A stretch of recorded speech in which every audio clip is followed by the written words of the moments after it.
அல்லினாள் தாமரை மேல் ஆரணங்கின் இன்துணைவே மல்லி நாடாண்ட மடமயில் மெல்லியலாய் ஆயர் குலவேந்தன் ஆகத்தான் தெல் புதுவை வேயர் பயந்த விளக்கு தென் புதுவை வேயர் பயந்த விளக்கு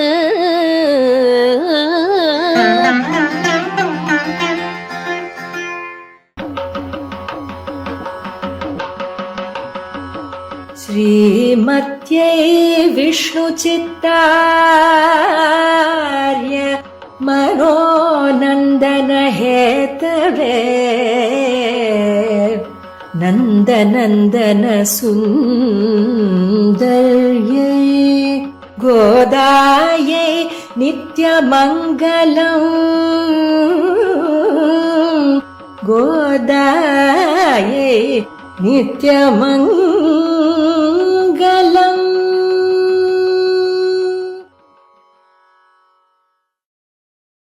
श्री विष्णुचित्तकुलनन्दनकल्पवल्लीं श्रीरङ्गराजहरिचन्दनयोगदृश्यां साक्षात् क्षमां करुणया कमलामिवान्यां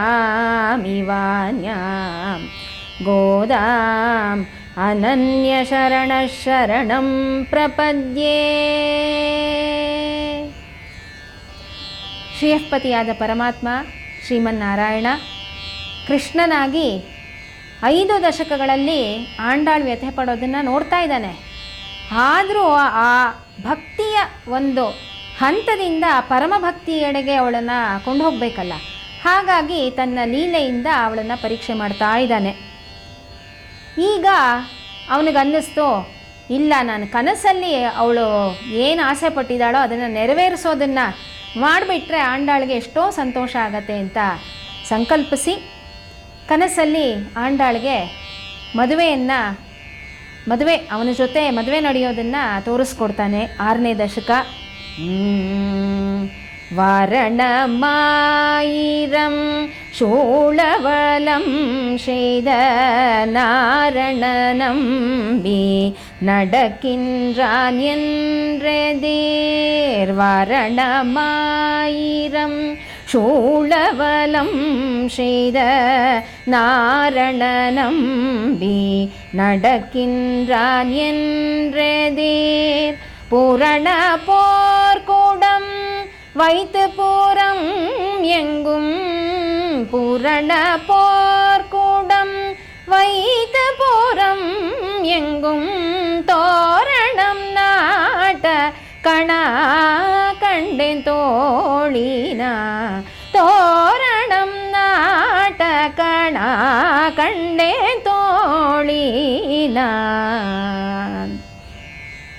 ಒಬ್ಬ ವಾಗ್ಗೇಯಕಾರರು, ಒಬ್ಬ ವಿದ್ವಾಂಸರು ಅಥವಾ ಯಾವುದೇ ರಚನಾಕಾರರಾಗಿರಲಿ, ಅಂತಹವರ ರಚನೆಗಳಲ್ಲಿ ಮ್ಯಾಗ್ನಮ್ ಓಪಸ್, ಮಹಾಕಾವ್ಯ, ಅತ್ಯುತ್ತಮವಾದ ರಚನೆ ಅಂತ ಒಂದಿರುತ್ತೆ. ಅದು ಆ ರೀತಿ ಪರಿಗಣಿಸೋದು ವಾಡಿಕೆ ಕೂಡ ಹೌದು. ಆದರೆ 4000 ಪ್ರಬಂಧಗಳಲ್ಲಿ ಮ್ಯಾಗ್ನಮ್ ಓಪಸ್ ಯಾವುದಪ್ಪ ಅಂದರೆ ಆಂಡಾಳ್ ರಚಿಸಿರುವಂತಹ 173 ಪಾಶುರಗಳು. ಅದರಲ್ಲೂ ನಾಚಿಯಾರ್ ತಿರುಮಳಿ ಮತ್ತು ನಾಚಿಯಾರ್ ತಿರುಮಳಿನಲ್ಲಿ ಈ 6ನೇ ದಶಕ ಹಾಗೆ ಅಂತ ಪರಿಗಣಿಸೋದನ್ನು ವ್ಯಾಖ್ಯಾನಕಾರರು ತಿಳಿಸಿದ್ದಾರೆ. ಇವತ್ತು ಮದುವೆಗಳಲ್ಲಿ ವೇದೋಕ್ತ ಮಂತ್ರಗಳ ಜೊತೆಗೆ ನಲಂಗ್ ಅಂದರೆ ಉರ್ಟಾಣಿ ಶಾಸ್ತ್ರದ ಸಂದರ್ಭದಲ್ಲಿ ಈ ದಶಕವನ್ನು ಓದೋದು ಸಹ ಒಂದು ಸಂಪ್ರದಾಯ ಆಗಿದೆ. ಇದರಿಂದ ಈ ದಂಪತಿಗಳು ಮುಂದೆ ಬ್ರಹ್ಮಜ್ಞಾನವನ್ನು ಪಡ್ಕೊಂಡು ಸತ್ವಗುಣವನ್ನು ಅಭ್ಯಾಸ ಮಾಡಿ ಸಂತಾನ ಪ್ರಾಪ್ತಿ ಮಾಡಬೇಕು, ಭಗವಂತನ ಕೈಂಕರ್ಯಕ್ಕಾಗಿ ಇದೆಲ್ಲ ಮೀಸಲಾಗಿರಬೇಕು ಅನ್ನೋದು ಇದರ ಒಳಾರ್ಥ ಆಗಿದೆ. ನಾವು ಈ ಮೊದಲೇ ನೋಡಿದ ರೀತಿಯಲ್ಲಿ ಭಗವಂತ ಜೀವಾತ್ಮನನ್ನು ಪರಭಕ್ತಿ, ಪರಜ್ಞಾನ, ಪರಮಭಕ್ತಿ ಅಂತ 3 ಹಂತಗಳಲ್ಲಿ ನಮ್ಮನ್ನು ತಯಾರು ಮಾಡ್ತಾನೆ ಅವನ ಹತ್ರ ಕರ್ಕೊಳ್ಳೋದಕ್ಕಿಂತ ಮುಂಚೆ. ನಮ್ಮಾಳ್ವಾರರು ಮೊದಲನೇ ಪಾಶುರ ಪ್ರಾರಂಭ ಮಾಡಿದಾಗಲೇ ಅವರಿಗೆ ಜ್ಞಾನ ಭಕ್ತಿ ಎರಡೂ ಇತ್ತು.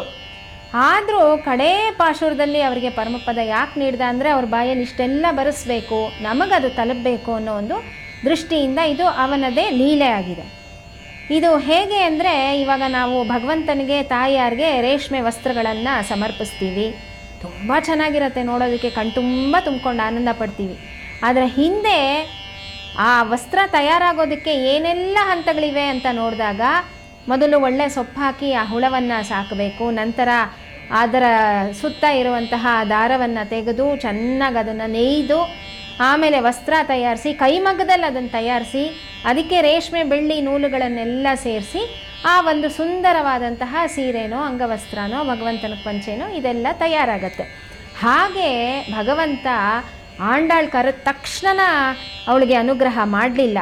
ಹಂತ ಹಂತವಾಗಿ ಅವಳಲ್ಲಿ ಭಕ್ತಿಯನ್ನು ತೀರಾ ಉತ್ಕಟದಿಂದ ಬೆಳೆಸ್ಕೊಳ್ಳೋದಕ್ಕೆ ತಯಾರು ಮಾಡಿ ಅವಳು ದುಃಖದಿಂದ ಹತ್ತು ಕರೆದು ಮಾಡಿದ್ಮೇಲೆ ಪರಮಭಕ್ತಿಯ ಅನುಭವ ಅಂದರೆ ಏನು ಅಂತ ಈ ದಶಕದಲ್ಲಿ ತೋರಿಸ್ದ. ಇದರಿಂದ ಇನ್ನೂ ಹೆಚ್ಚಾಗಿ ಅವನ ಕಡೆಗೆ ಅವಳ ಭಕ್ತಿ ಜಾಸ್ತಿ ಆಗಬೇಕು. ಅಲ್ಲದೆ ಇದನ್ನು ನಾವು ಯಾವ ರೀತಿ ಪರಿಗಣಿಸ್ಬೋದು ಅಂತ ಹೇಳಿದ್ರೆ, ಇನ್ಶೂರೆನ್ಸ್ ಫಾರ್ ಅಶ್ಯೂರೆನ್ಸ್ ಅಂತ. ಇದಕ್ಕೆ ವ್ಯಾಖ್ಯಾನಕಾರರು ಒಂದು ಉದಾಹರಣೆಯನ್ನು ಕೊಡ್ತಾರೆ. ಸೀತೆ ಹಾಗೂ ಆಂಡಾಳ್ ಇವರಿಬ್ಬರ ಒಂದು ವ್ಯಥೆ ಏನಿದೆ ಅದನ್ನು ಒಂದು ತುಲನಾತ್ಮಕವಾಗಿ ನಾವು ನೋಡಿದಾಗ, ಸೀತೆ ಅಶೋಕವನದಲ್ಲಿ ವಾಸ ಮಾಡ್ತಾ ಇದ್ಲು. ಅವಳಿಗೆ ಭಗವಂತ ತಾನಾಗೆ ಕನಸಲ್ಲಿ ಬಂದು ಯಾವುದೇ ಒಂದು ವಾಗ್ವಾದನೋ ಅಥವಾ ವಾಗ್ದಾನ ಕೊಡಲಿಲ್ಲ. ಆದರೆ ತ್ರಿಜಟೆ ಆಂಜನೇಯರ ಸ್ವಪ್ನದ ಮೂಲಕ ಇವಳಿಗೆ ಅರ್ಥ ಆಯಿತು ಭಗವಂತ ಖಂಡಿತ ಬಂದೇ ಬರ್ತಾನೆ ಒಂದಿನ ಅಂತ. ಆದರೆ ಇವಳು ಯಾರು? ಆಂಡಾಳ್ 5 ವರ್ಷದ ಸಿರುಮಿ ಬಾಲೆ. ಹಾಗಾಗಿ ಅವಳನ್ನು ಸೀತೆಗೆ ಉಪಯೋಗಿಸಿದಂತಹ ಒಂದು ರೀತಿಯಿಂದ ಸಮಾಧಾನ ಪಡಿಸೋಕ್ಕಾಗೋದಿಲ್ಲ. ಕನಸಲ್ಲಿ ಬಂದುಬಿಟ್ರೆ ಆ ಮಗುಗದೇ ನಾಳೆ ಜ್ಞಾಪಕ ಇರುತ್ತೆ ಅಂತ ಅವಳಿಗೆ ಆಶ್ವಾಸನೆ ಕೊಡೋದಕ್ಕೋಸ್ಕರ ಹೀಗೆ ಮಾಡ್ದ. ಅದು ಅಲ್ಲದೆ ಇದು ನಮ್ಮ ಮೇಲೆ ಅಂದರೆ ನಮ್ಮಂತಹ ಜೀವಾತ್ಮರ ಕನಸಿನಲ್ಲಿ ತೋರೋವಂತಹ ಕರ್ಮಫಲ ಅಂತೀವಲ್ಲ, ಆ ರೀತಿಯಾದಂತಹ ಕನಸಲ್ಲ. ಆಂಡಾಳ್ ಸಾಕ್ಷಾತ್ ಭಗವಂತನ ಅನುಭವಕ್ಕೆ ಆಸೆ ಪಟ್ಟಿದ್ದರಿಂದಾಗಿ ಅವನು ಕನಸಲ್ಲಿ ಈ ರೀತಿ ಮದುವೆಗೆ ಬೇಕಾಗಿರುವಂತಹ ಮುನ್ಸೂಚನೆಗಳನ್ನೆಲ್ಲ ಕೊಟ್ಟಿದ್ದಾನೆ.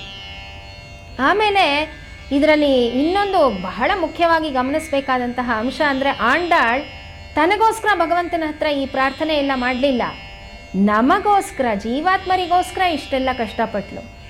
ಹಾಗಾಗಿನೇ ನಮ್ಮ ತತ್ವದಲ್ಲಿ ಏನು ಹೇಳಿದೆ ಅಂತ ಹೇಳಿದ್ರೆ, ಭಗವದ್ಭಕ್ತಿಗಿಂತ ಭಾಗವತ ಕೈಂಕರ್ಯನೇ ದೊಡ್ಡದು ಅಂತ. ಅದಕ್ಕೆ ಭಗವಂತ ಬೇಗ ಅವಳಿಗೆ ಕನಸಲ್ಲಿ ಇದನ್ನು ತೋರಿಸ್ದ. ಆಂಡಾಳ್ಗೆ ತನ್ನ ಸ್ನೇಹಿತೆಯರಿಗೆಲ್ಲ ಇದನ್ನೆಲ್ಲ ಹೇಳಬೇಕು ಅಂತ ಆಸೆ. ಯಾವ ಆಸೆ?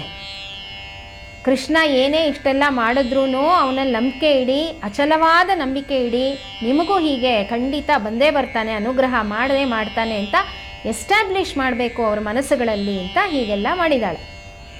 ಈಗ ಮೊದಲನೇ ಪಾಶುರದಲ್ಲಿ ಏನು ಹೇಳ್ತಾಳೆ ಅಂದರೆ, ಊರವಲಂ ಅಂದರೆ ವರನಾದವನು ತನ್ನ ಮನೆಯಿಂದ ಹೊರಟು ಮದುವೆ ಮಂಟಪಕ್ಕೆ ಕಾಲಕ್ಕೆ ತಕ್ಕ ಹಾಗೆ ಯುಗಧರ್ಮಕ್ಕೆ ತಕ್ಕಂತೆ ಆನೆ ಮೇಲೋ ಎತ್ತಿನ ಗಾಡಿನಲ್ಲೋ ಅಥವಾ ಕಾರಲ್ಲೋ ಬರ್ತಾನೆ. ಅವನಿಗೆ ಅಲ್ಲಿಗೆ ಬಂದ ತಕ್ಷಣ ಏನೇನು ಮರ್ಯಾದೆ ಎಲ್ಲ ಸಲ್ಲಬೇಕು ಅದೆಲ್ಲ ಆದಮೇಲೆ ನಿಶ್ಚಿತಾರ್ಥ ನಡೆಯುವಂತಹ ಒಂದು ವೇದಿಕೆಗೆ ಬಂದು ಕೂತ್ಕೋತಾನೆ.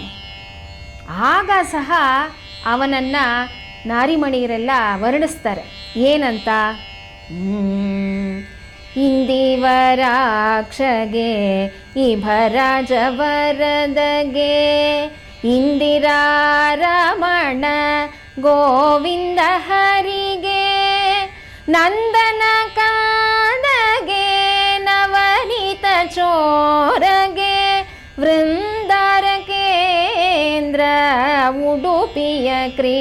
ಕೃಷ್ಣಗೆ ಜಯ ಮಂಗಳಂ ನಿತ್ಯ ಶುಭ ಮಂಗಳಂ. ಅವರೇನೋ ಹೊಗಳಬೇಕು ಅಂತ ಈ ಹಾಡು ಹೇಳಿದ್ರು, ಆದರೆ ಇಲ್ಲೇನಿದೆ, ನವನೀತ ಚೋರ ಕೇಳಿಸ್ಕೊಂಡವರ ಸ್ವಲ್ಪ ಬಿಗುಮಾನ ಬಂದ್ಬಿಡ್ತು ಅವನಿಗೆ. ನಿಶ್ಚಿತಾರ್ಥದ ವೇದಿಕೆ ಮೇಲೆ ಸ್ವಲ್ಪ ಗಂಭೀರವಾಗಿ ಕೂತ್ಕೊಂಡ್ಬಿಟ್ಟಿದ್ದಾನೆ, ನನ್ನನ್ನು ಚೋರ ಅಂತ ಕರೆದ್ರು ಅಂತ ಕೃಷ್ಣ. ಎರಡನೇ ಪಾಶುರದಲ್ಲಿ ಇವಾಗ ಆಂಡಾಳ್ ಹೇಳ್ತಾಳೆ, நாளை வதுவை மணமென்று நாளிட்டு பாழை கமுக பரிசுடை பந்தல் கீழ் கொளரி மாதவன் கோவிந்தன் என்பானோர் காளை போத கணா ಕಂಡೇನ್ ತೋಳಿನಾನ್. ಇದರಲ್ಲಿ ಮದುವೆ ಮನೆಯಲ್ಲಿ, ಆ ವೇದಿಕೆಯಲ್ಲಿ, ಆ ಮದುವೆ ಮನೆಯಲ್ಲಿ ಛತ್ರದಲ್ಲಿ ಆದಂತಹ ಅಲಂಕಾರದ ಬಗ್ಗೆ ಸಹ ವರ್ಣನೆ ಮಾಡಿದ್ದಾಳೆ ಆಂಡಾಳ್. ಅಡಕೆ ಮರದ ಎಲೆ ಕಾಯಿಗಳಿಂದ ಅಲ್ಲೆಲ್ಲ ಅಲಂಕಾರ ಮಾಡಿದ್ರು ಗೊತ್ತಾ ಅಂತ ಹೇಳ್ತಾ ಇದ್ದಾಳೆ.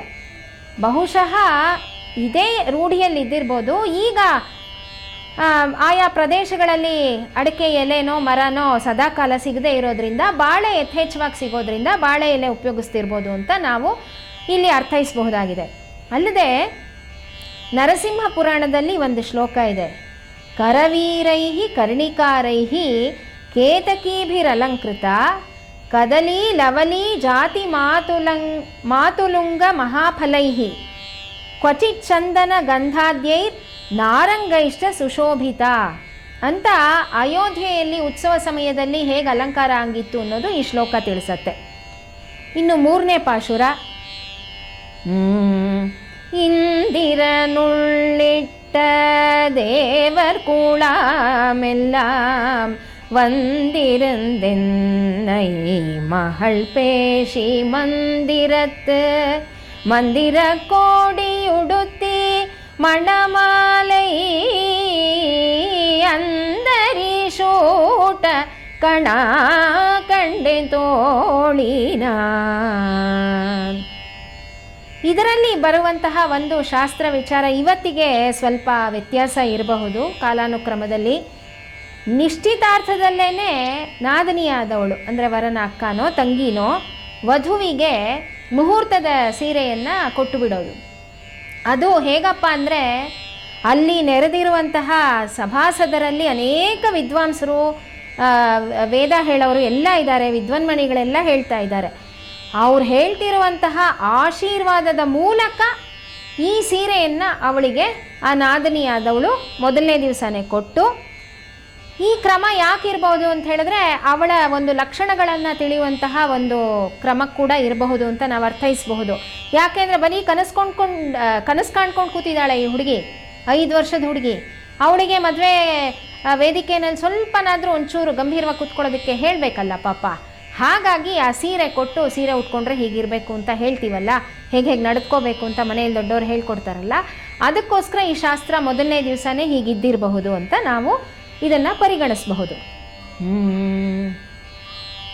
ನಾಲ್ತಿ ಶೈತೀರ್ಥಂ ಕೊಂಡಂದು ನನಿನಲ್ಹಿ பார்ப்பன சிட்டர்கள் பல்லாரெடுத்தேத்தி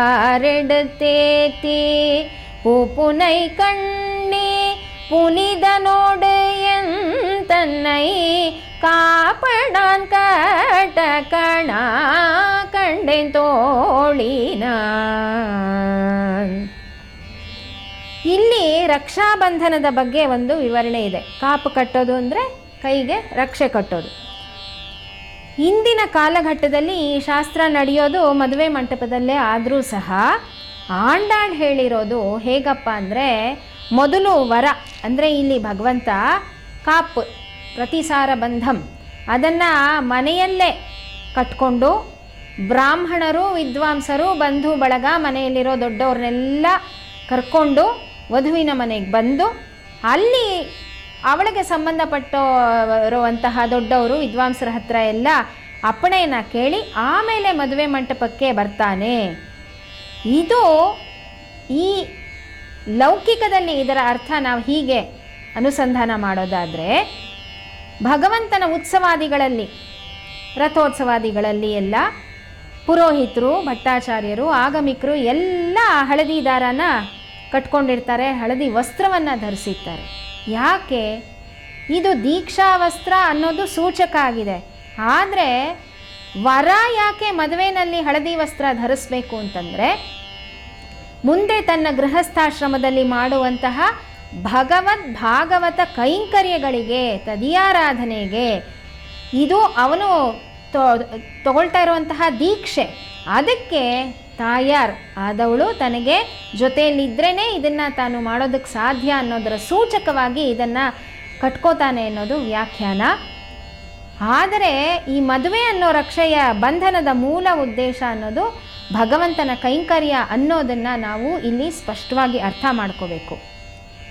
ಇನ್ನೂ ಒಂದು ರೀತಿಯಲ್ಲಿ ನಾವು ಇದನ್ನು ಅರ್ಥ ಮಾಡ್ಕೊಳ್ಳೋದಾದರೆ, ಭಗವಂತ ಯಾಕಪ್ಪ ಯಾವಾಗಲೂ ಪೀತಾಂಬರಧಾರಿ ಅಂದರೆ ಅವನಿಗೆ ಸದಾ ದೀಕ್ಷೆ ಅನ್ನೋದು, ಈ ವ್ರತ ಅನ್ನೋದು ಒಂದೇ, ಜನಗಳನ್ನು ರಕ್ಷಿಸೋದು. ಅದಕ್ಕೆ ಏನು ಹೇಳಿತಾನೆ ಭಗವಂತ? ಸಕೃದೇವ ಪ್ರಪನ್ನಾಯ ತವಾಸ್ಮೀತಿ ಚ ಯಾಚತೆ ಅಭಯಂ ಸರ್ವಭೂತೇಭ್ಯೋ ದದಾಮ್ಯೇತತ್ ವ್ರತಂ ಮಮ. ಅದೇ ಅವನ ವ್ರತ ದಿನ. ಇಲ್ಲಿ ಆಂಡಾಳ ಮದುವೆ ಆಗ್ತಾ ಇರುವಂತಹ ಕೃಷ್ಣ ಪರಮಾತ್ಮ ಶ್ರೀರಂಗನಾಥ ಸತ್ಯ ಸಂಕಲ್ಪನಾಗಿ ಅವಳ ಭಗವದಪೇಕ್ಷೆಯ ವ್ರತವನ್ನು ಪೂರ್ಣಗೊಳಿಸೋದಕ್ಕಾಗಿ ಪೀತವಾಸಸಿಯಾಗಿ ಬಂದಿದ್ದಾನೆ. ಅದಕ್ಕೆ ಅವನಿಗೆ ಮೊದಲೇ ಪಂಚೆ ಕೊಟ್ಟು ಅದನ್ನು ಸುಮಂಗಲಿಯರೆಲ್ಲ ನೆನೆಸಿ ಮಾರನೇ ದಿವಸ ಅವನು ಅದನ್ನು ಆ ಹಳದಿ ಒಂದು ಪಂಚೆಯನ್ನು ತೊಟ್ಕೊಳ್ಳೋದ್ರದ್ದು ಇದು ಸಂಕೇತ ಆಗಿದೆ. ಅದು ಅಲ್ಲದೆ ಇದೇ ಒಂದು ಪಾಶುರದಲ್ಲಿ ಪ್ರಪನ್ನ ಚಿತ್ತರ್ಗಳ್ ಅಂತ ಒಂದು ಪದಪ್ರಯೋಗ ಮಾಡಿದ್ದಾಳೆ ಆಂಡಾಳ್. ಅದಕ್ಕೆ ಏನಪ್ಪ ವ್ಯಾಖ್ಯಾನ ನಾವು ತಿಳ್ಕೋಬಹುದು ಅಂದರೆ, ಅಲ್ಲಿ ಮದುವೆ ಅಂದರೆ ಎಲ್ಲ ರೀತಿಯ ಜನಗಳು ಸೇರಿರ್ತಾರೆ. ಆದರೆ ವೇದ ವಿದ್ವಾಂಸರು, ವಿದ್ವನ್ಮಣಿಗಳೆಲ್ಲ ಇದ್ದಾರೆ. ಅದರಲ್ಲಿ ಎರಡು ರೀತಿಯವರು ಇರ್ತಾರೆ.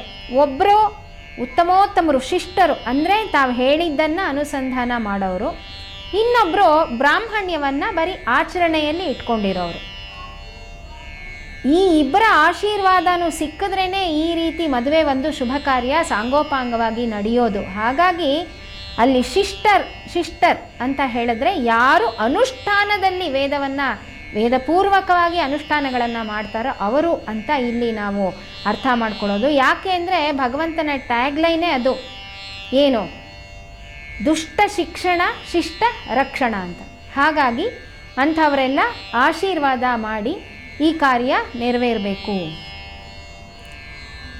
ಕದಿರೊಳಿ ದೀಪಂ ಕಲಶ ಮೂಡನೇಂದೀಶದಿರಿಳ ಮಂಗಯರ್ತ ವಂದೆದಿರ್ಕೊಳ್ಳ மதுரையார் மன்னன் அடிநிலை தோட்டெங்கும் அதிர போத கணா கண்டேன் தோಳಿನಾನ್.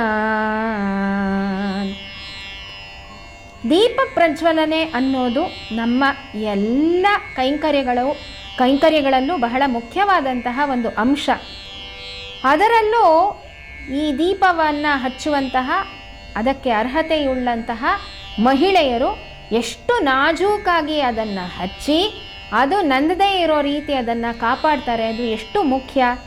ಅಲ್ಲದೆ ಆ ದೀಪ ಪ್ರಜ್ವಲನೆ ಅನ್ನೋದು ಅಥವಾ ಅಲ್ಲಿ ನೀಲಾಂಜನ ಆಗಲಿ ಅಥವಾ ಆರತಿ ಎತ್ತೋದಾಗಲಿ ಇದೆಲ್ಲವೂ ಯಾಕೆ ಮಹಿಳೆಯರ ಒಂದು ಸ್ವತ್ತು ಅಂದರೆ ಅಲ್ಲಿ ದೃಷ್ಟಿ ದೋಷ ಪರಿಹಾರ ಆಗಬೇಕು ಅನ್ನೋದು ತಮ್ಮ ಹಾಡಿನ ಮೂಲಕ ಅಥವಾ ತಮ್ಮ ಆ ಆರತಿ ಎತ್ತುವುದರ ಹಿಂದಿನ ಉದ್ದೇಶದ ಮೂಲಕ ಮಹಿಳೆಯರು ವ್ಯಕ್ತಪಡಿಸ್ತಾರೆ. ಆಮೇಲೆ ಈಗ ನಾವು ನೋಡ್ಬೋದು ಪಾದರಕ್ಷೆಯನ್ನು ಭಗವಂತನಿಗೆ ಕೊಟ್ಟು ಆಮೇಲೆ ಹಾಕ್ಕೊಂಡು ಹೋಗೋದು ಕಾಶಿ ಯಾತ್ರೆಗೆ ಮುಂಚೆ. ಅದಲ್ಲ, ಮೊದಲು ಹೇಳಿರೋ ಪ್ರಕಾರ ಭಗವಂತ ಪಾದರಕ್ಷೆ ಹಾಕ್ಕೊಂಡು, ಅಂದರೆ ವಧುವಿನ ಮನೆಯಲ್ಲಿ ಕೊಟ್ಟಿರುವಂತಹ ಪಾದರಕ್ಷೆ ಹಾಕ್ಕೊಂಡು ಮದುವೆ ಮನೆಗೆ ಬರ್ತಾನೆ ಅನ್ನೋದು ಇದರ ವ್ಯಾಖ್ಯಾನದಲ್ಲಿ ಹಾಗೆ ಹೇಳಿದ್ದಾರೆ. ಇದಕ್ಕೆ ಸಂಬಂಧಪಟ್ಟ ಹಾಗೆ ಭಗವಂತನ ಪಾದರಕ್ಷೆ ಬಗ್ಗೆ ನಾವು ತುಂಬ ಚೆನ್ನಾಗಿರುವಂತಹ ವಿಷಯ ತಿಳ್ಕೊಬೋದು. ಇಲ್ಲೇ ನಮ್ಮ ಬೆಂಗಳೂರಿಂದ ಒಂದು 4 ಕಿಲೋಮೀಟ್ರ್ 4 ಗಂಟೆಗಳ ಕಾಲ ಪ್ರಯಾಣ ಮಾಡಿದ್ರೆ ಬಿಳಿಗಿರಿ ರಂಗನ ಬೆಟ್ಟ ಅಂತ ಇದೆ, ಬಹಳ ರಮಣೀಯವಾದಂತಹ ಪ್ರದೇಶ.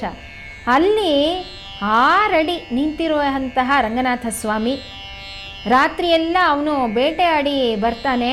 ಅವನ ಕಾಲಿಗೆ ಎಷ್ಟು ತೊಂದರೆ ಆಗತ್ತೋ, ಅವನ ಕಾಲಲ್ಲಿ ಪಾದರಕ್ಷೆ ಹಾಕ್ಕೊಂಡಿದ್ದಾನೋ ಇಲ್ವೋ, ಆ ಪಾದರಕ್ಷೆ ಎಷ್ಟು ಬೇಗ ಸೌದು ಹೋಗುತ್ತೋ ಅಂತ ಅಲ್ಲಿ ಅದು ಗುಡ್ಡಗಾಡು ಪ್ರದೇಶ, ಅಲ್ಲಿ ವಾಸ ಮಾಡುವಂತಹ ಒಂದು ಪಂಗಡದವರು ಇನ್ನೂ ನಂಬಿಕೆ ಇಟ್ಕೊಂಡಿದ್ದಾರೆ.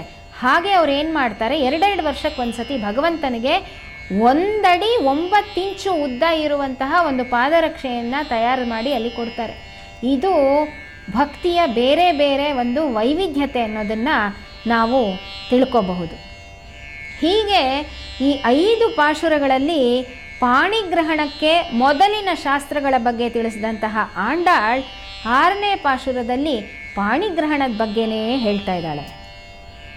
மத்தளங்கோட்ட வரிசங்கம் நின்றுத முத்துடைத்தாமம் நிறைத்தாழ்ந்த பந்தர்கீழ் மைத்துனன் நம்பி மதுசூதன் வந்தென்னை கைதலம் பத்த கணா கண்டேன் தோழினான்.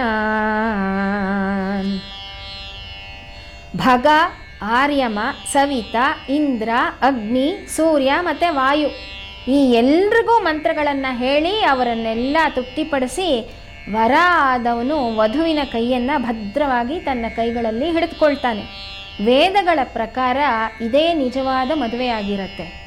ಇಲ್ಲಿಂದಾನೇ ಆ ವಧುವಿನಿಗೆ ತನ್ನ ತಂದೆಯ ರಕ್ಷಣೆಯಿಂದ ಇನ್ನೊಬ್ಬನ ರಕ್ಷಣೆಗೆ ನಾನು ಹೋಗ್ತಾ ಇದ್ದೀನಿ ಅನ್ನುವಂತಹ ದೃಢ ವಿಶ್ವಾಸ ಸಿಗುವಂತಹ ಒಂದು ಪ್ರಮುಖವಾದಂತಹ ಘಟ್ಟ ಇದಾಗಿದೆ. வாய்நல்லார் நல்ல மறையோதி மந்திரத்தால் பாசிலை நாணர் படுத்த பரிதி வைத்து காய்ச்சினமா களிரன்னான் என் கை பற்றி தீவலம் செய்ய கணா கண்டேன் தோழிನಾನ್.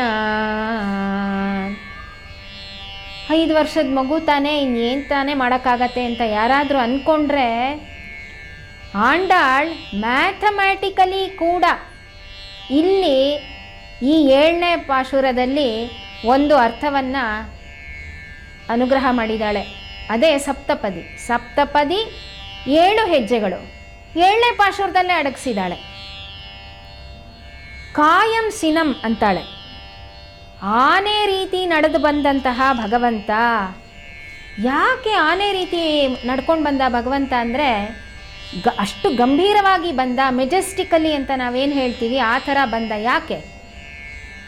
ಇದಕ್ಕೆ ನಮ್ಮ ಶ್ರೀ ವೈಷ್ಣವ ತತ್ವದಲ್ಲಿ ಬಹಳ ಒಳ್ಳೆಯ ಉದಾಹರಣೆಯನ್ನು ನಾವು ಅರ್ಥ ಮಾಡ್ಕೋಬಹುದು.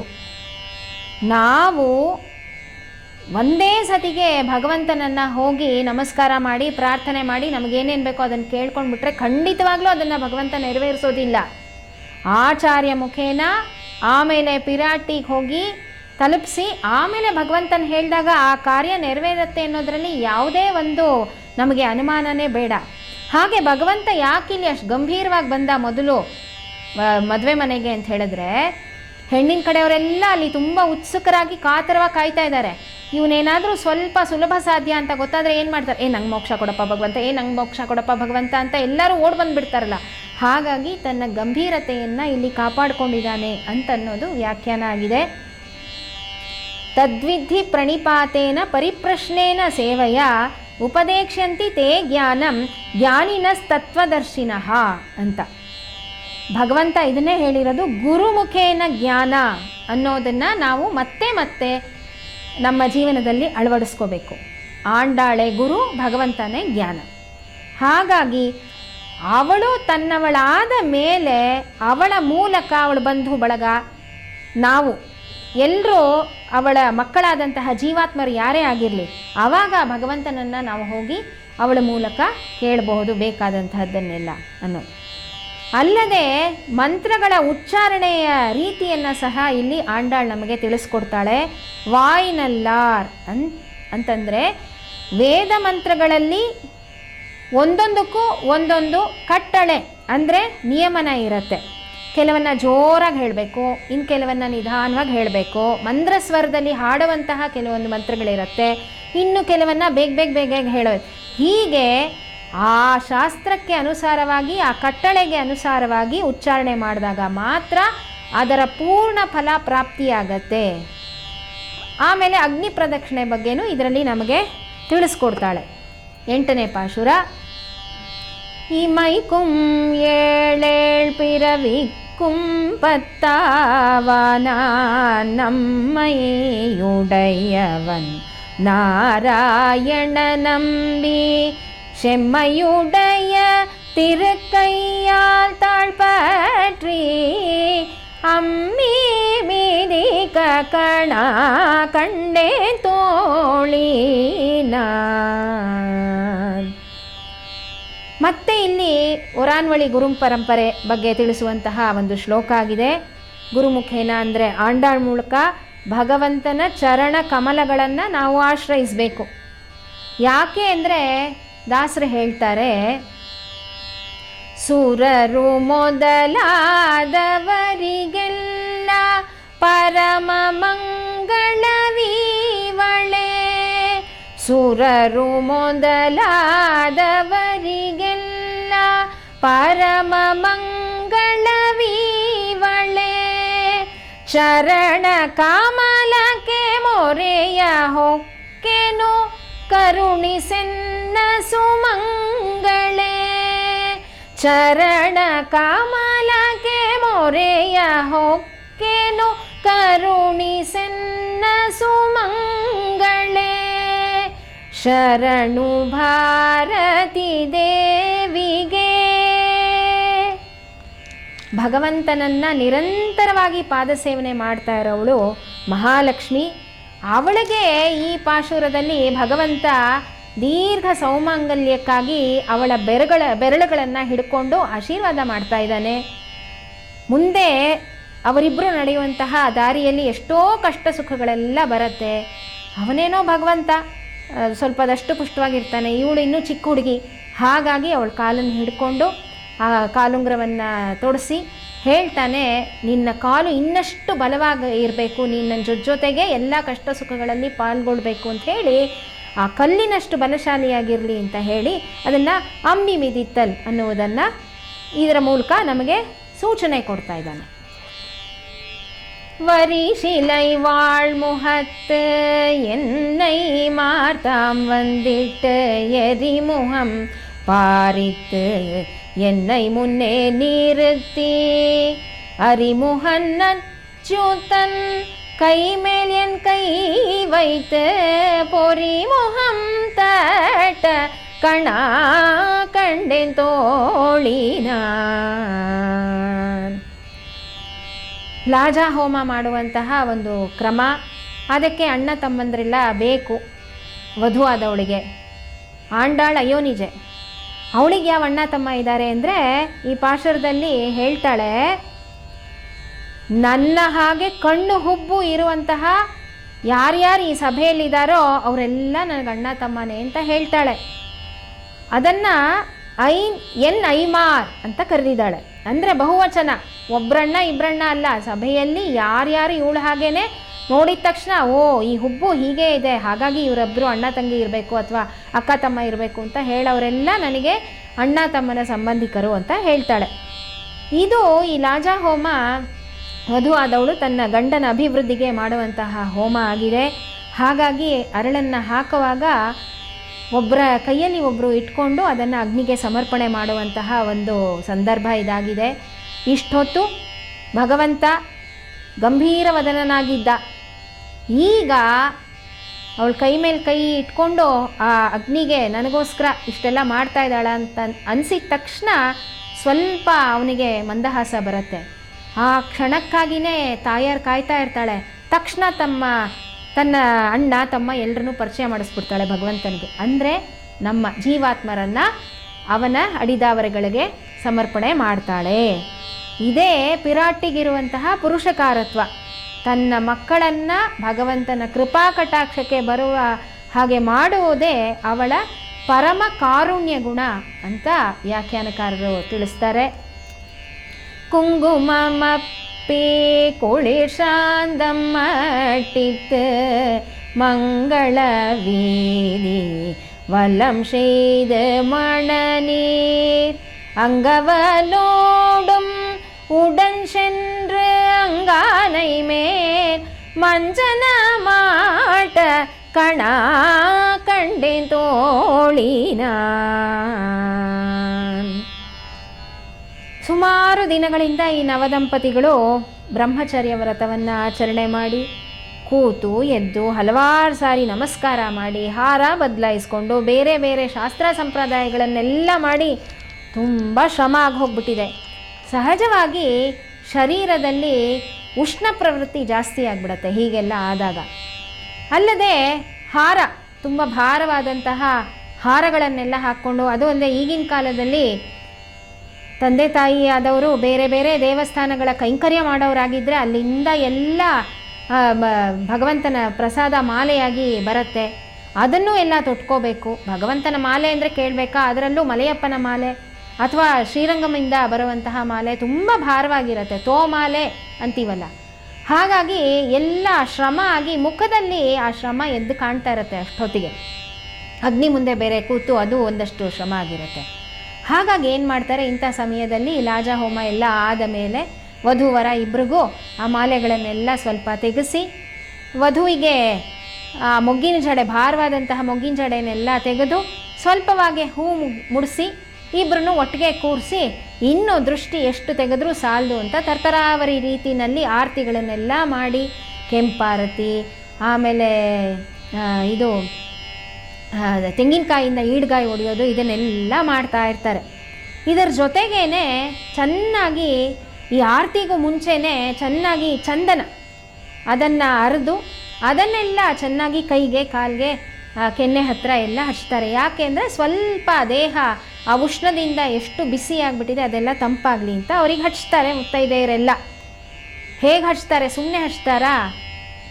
ಕ್ಷೀರಾಬ್ಧಿ ಕನ್ಯಕಕು ಶ್ರೀ ಮಹಾಲಕ್ಷ್ಮಿ ಕಿನಿ ನೀರಜಾಲಯಕುನು ನೀರಾಜನಂ.